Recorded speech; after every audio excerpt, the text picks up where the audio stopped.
Hello la team, aujourd'hui je vous emmène découvrir les nouvelles espèces du paludarium. Donc comme vous avez sans doute constaté dans la miniature, on va parler des Dendrobates tinctorius azureus. Donc je vais pas trop parler, c'est une espèce magnifique, donc on va passer tout de suite aux images. Allez, jingle la team.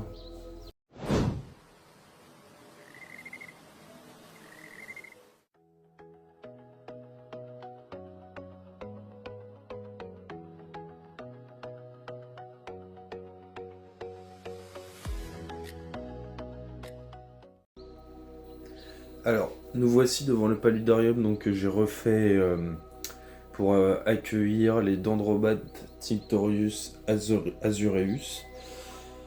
Donc, j'ai mis beaucoup de broméliacées, comme vous avez pu voir, justement parce qu'elles y vivent, et donc ça permet de garder pas mal d'humidité.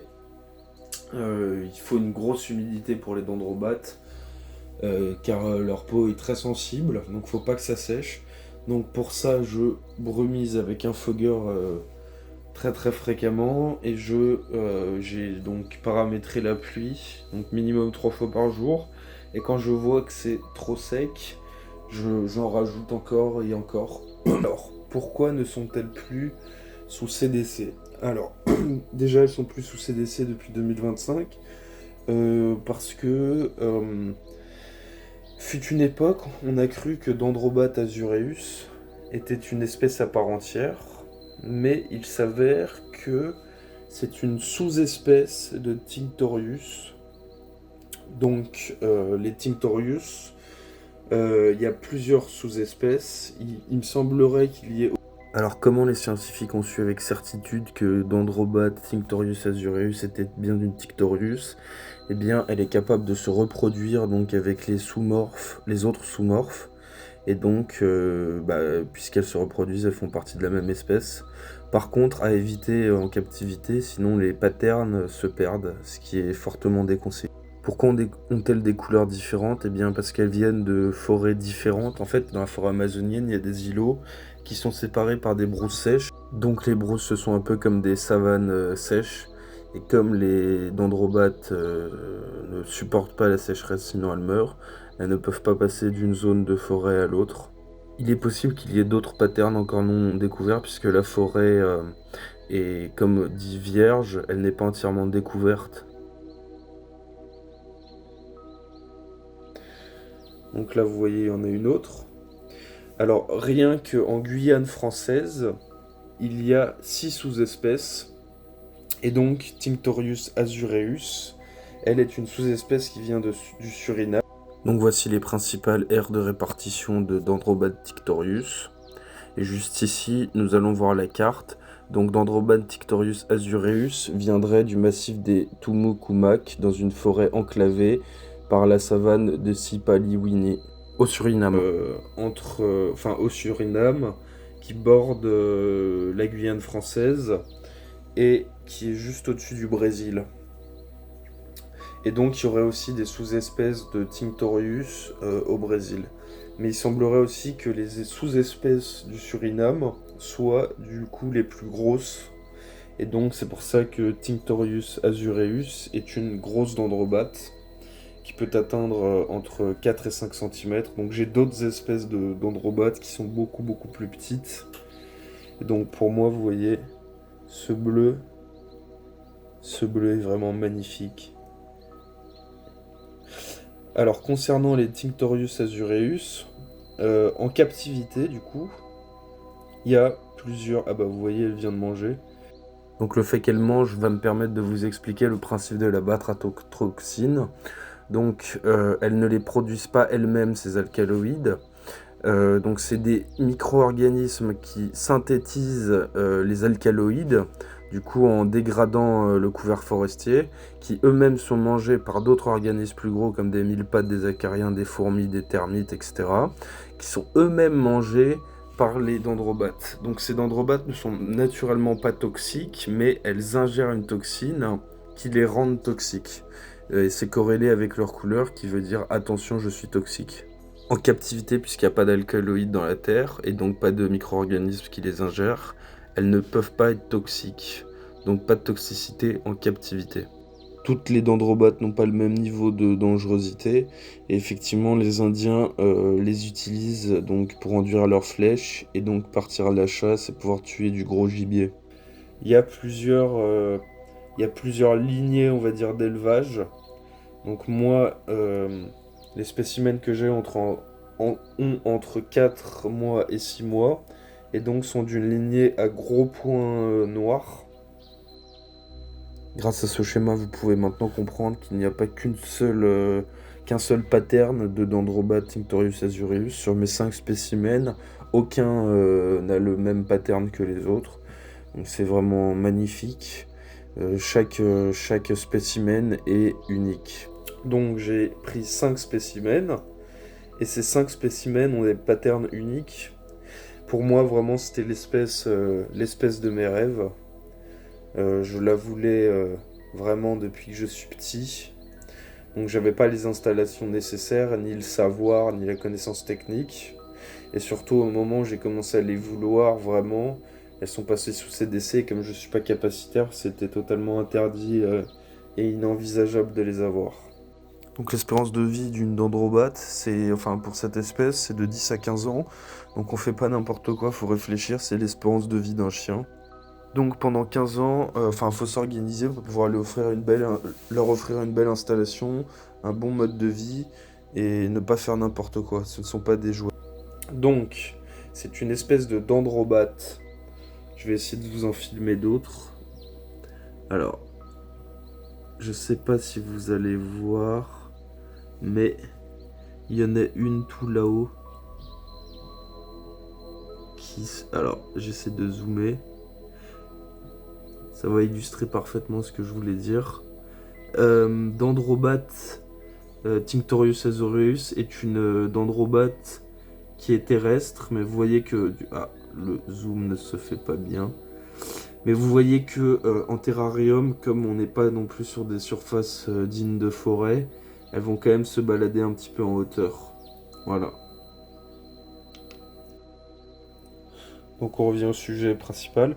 Les dendrobates azureus, je vais dire tinctorius azureus, je vais résumer à azureus, même si ça porte à confusion, du coup ce n'est pas simplement azureus, c'est donc une sous-espèce de tinctorius. Donc c'est une dendrobate terrestre qui va adorer se cacher sous les feuilles, d'où le fait que j'en ai mis. Mais du coup en terrarium, puisqu'on ne lui offre pas la taille d'une forêt, elle va quand même aller farfouiller un petit peu en hauteur. Donc, moi, j'ai pas vocation à faire d'élevage. Déjà parce que j'ai pas encore toutes les connaissances techniques pour mener à terme donc des pontes. Mais aussi parce que j'ai pas nécessairement envie de me retrouver avec des dizaines et des dizaines de bébés. Surtout que donc c'est plus sous CDC, mais si vous avez plus de 40 bébés, là vous repassez sous CDC et vous devez vous déclarer en tant qu'éleveur, chose que j'ai pas forcément envie. Il y a un crabe vampire, donc Blue Indigo, qui va naturellement réguler, on va dire, naturellement réguler les pontes. Si jamais il y a de la ponte, elle risque de se faire manger. Voilà. Moi, ce qui m'intéressait, c'était surtout d'avoir des spécimens.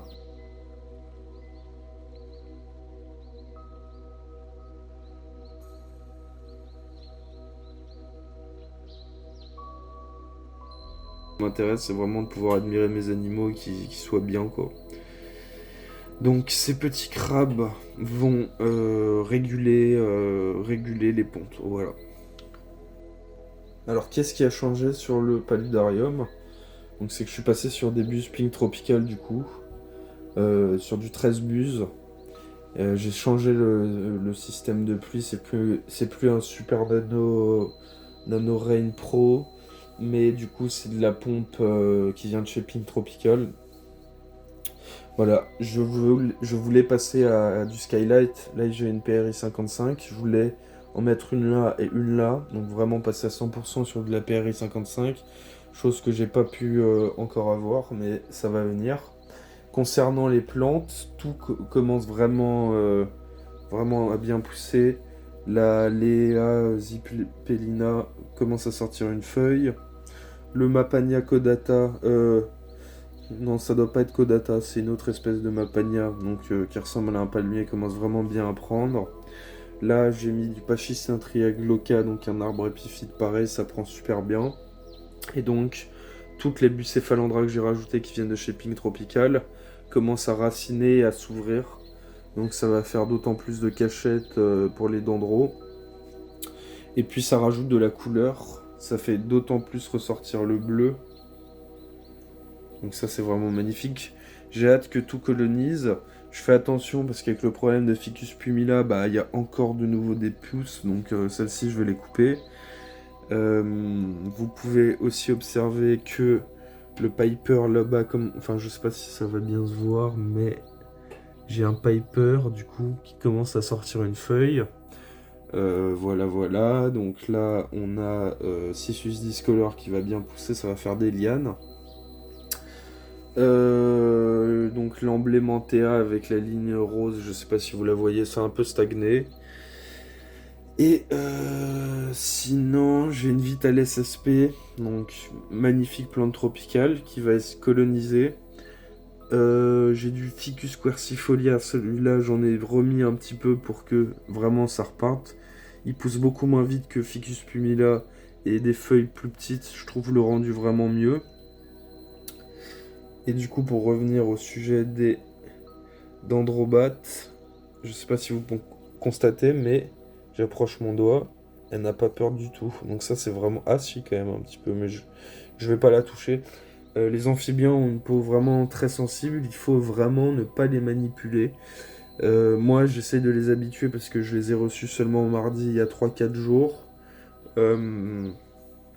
D'ouvrir tout le temps les portes au maximum, enfin bien sûr pas quand je suis pas là, mais dès que je passe dans la pièce, j'ouvre, je ferme, pour essayer de les habituer le plus possible au fait que bah, je vais venir de temps en temps toucher au terrarium, les nourrir, et je veux pas qu'elles aient peur de moi, voilà. Alors, une chose, même si c'est pas un énorme terrarium, donc 1m32 en longueur, 45 en profondeur et 60 en hauteur, il y a quand même assez de cachettes pour ne jamais voir les 5 en même temps. Alors vous voyez, elles ont tout un pattern unique. Désolé pour le zoom vraiment de mauvaise qualité, mais elles ont tout un pattern unique, c'est vraiment incroyable. Donc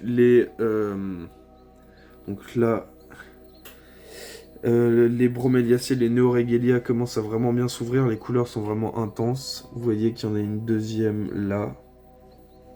Donc effectivement, comme je vous ai dit, je n'arrive jamais à voir les 5 d'un coup. Et donc moi je trouve que c'est vraiment devenu magnifique. Dites-moi ce que vous en pensez en commentaire. Ce qui va aussi changer, je pense, ça va être de rajouter des détritivores. Je vais rajouter des yules.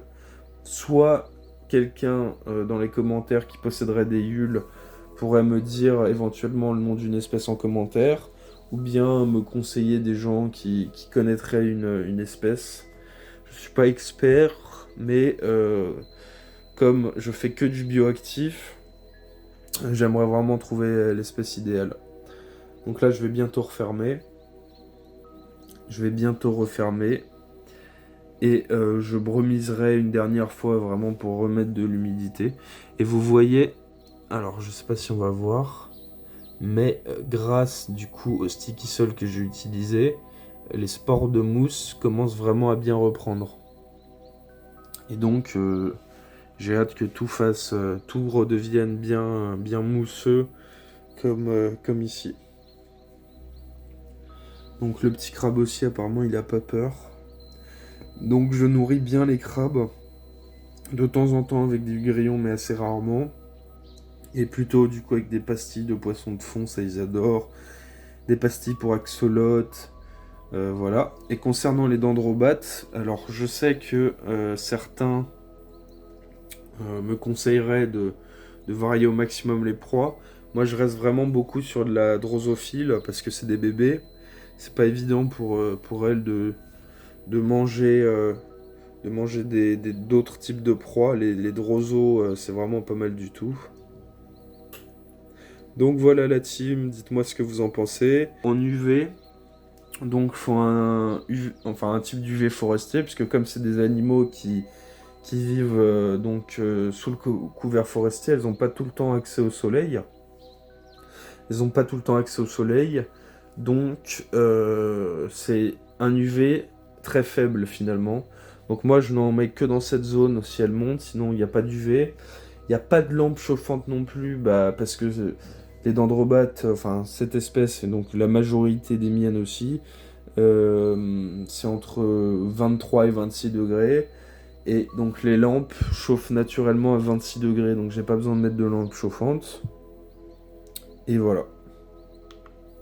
Je vous laisse sur ces dernières images de pluie pour vous montrer que tout va bien, les plantes prennent bien, elles prennent leur rythme, donc pas hyper rapidement non plus.